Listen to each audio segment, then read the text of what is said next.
Assalamualaikum warahmatullahi wabarakatuh. Saudara semuanya, hari ini kita akan bahas tentang peristiwa hijrah yang sangat luar biasa. Hijrah, kenapa kita harus ke Madinah? Kenapa Rasulullah dulu arahnya adalah ke Madinah? Ini ada bahasan yang sangat menarik yang disampaikan oleh Ustadz Ahmad Sarwad LCMA. Kita tahu bahwasanya perhitungan tahun Hijriah itu didasarkan pada tahun di mana Nabi SAW hijrah ke Madinah. Yang jadi pertanyaannya adalah kenapa Nabi SAW memilih Madinah sebagai tempat hijrah? Kenapa bukan Habasyah ataupun Taif? Ya. Jawabannya sangat menarik untuk kita renungkan dan kita diskusikan. Yang pertama adalah Habasyah dan Taif.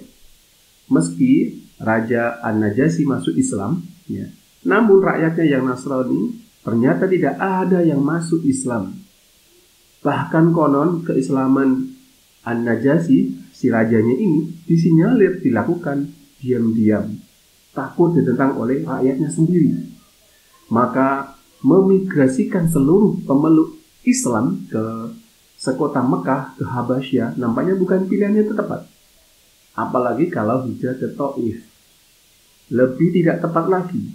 Kenapa? Karena tipikal penduduk Taif mirip-mirip dengan musyrikin Mekah. Kedatangan Nabi SAW berdua dengan Zaid bukan disambut, tapi malahan disambit. Itu yang pertama. Kemudian, sekarang kita lihat di Madinah. Penduduk Madinah banyak muslimnya. Ya. Lain halnya ya, dengan Madinah. Jauh sebelum Madinah ditetapkan sebagai lokasi hijrah, sudah banyak penduduknya yang masuk Islam. Bahkan Nabi SAW sempat mengirimkan seorang juru dakwah bernama Mus'ab bin Umair ke Madinah. Ya, delegasi yang sangat luar biasa ini.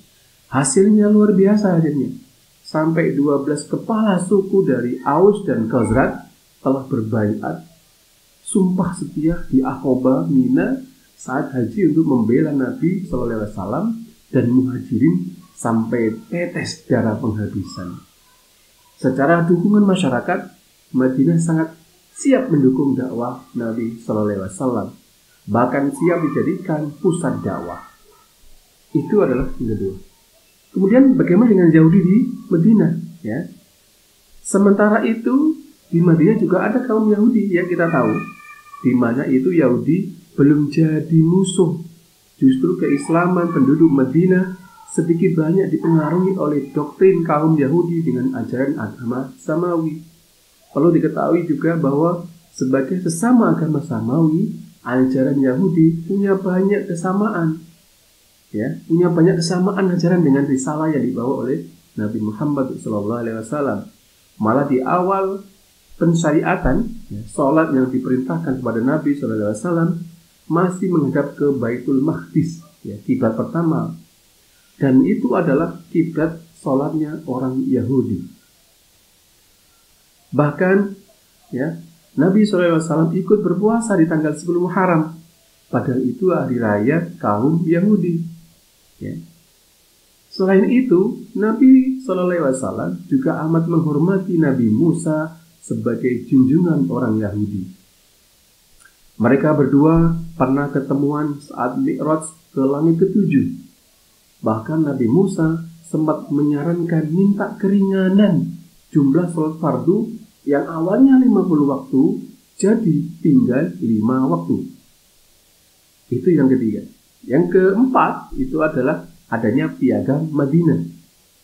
Yahudi Madinah pada masa awal masih bisa diikat dan dijinakkan lewat perjanjian piagam Madinah. Piagam ini kalau ditaati akan membuat kehidupan antar agama menjadi harmonis.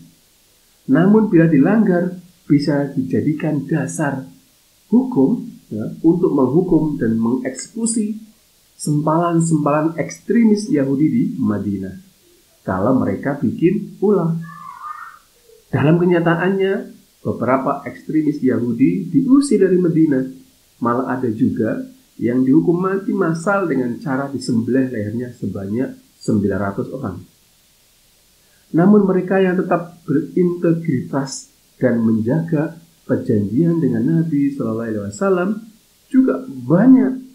Mereka ini Yahudi tapi tetap mendapatkan perlindungan dari Nabi Shallallahu Alaihi Wasallam karena mereka tetap setia kepada piagam Madinah. Maka ketika Nabi Shallallahu Alaihi Wasallam wafat, beliau masih punya hutang dengan seorang Yahudi. Dia Yahudi yang setia, bukan yang oplosan dan berkhianat kepada Nabi SAW. Itu yang keempat. Yang kelima, memotong jalur perdagangan Quraisy.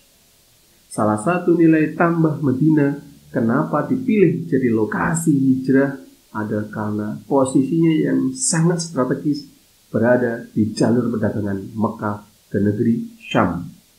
Fakta ini cukup membuat para pemuka Mekah ketar-ketir juga. Sebab bangsa Quraisy memang bangsa berdagang yang kehidupannya 100% mengandalkan perdagangan. Dan jalur perdagangan ke Syam teramat penting buat mereka. Dan Madinah ada di tengah jalur perdagangan itu. Kafilah dagang mereka bisa saja terganggu oleh keberadaan kaum muslimin di Madinah. Dan kekhawatiran mereka langsung jadi kenyataan. Sebab 2 tahun kemudian setelah perang Badar, di mana pemicunya karena kafilah dagang Mekah dicegat oleh kaum muslimin Madinah.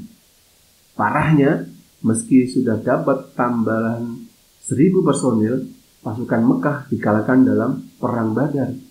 Maka aksi balas dendam pun terpaksa mereka lakukan setahun kemudian dan pecah perang Uhud. Menarik dan ini jarang diulas. Baru 6 tahun hijrah ke Madinah terjadi perjanjian damai yang disebut perjanjian Hudaybiyah. Masa perang antara Mekah dan Madinah berakhir sudah. Keduanya sepakat melakukan gencatan senjata untuk masa 10 tahun.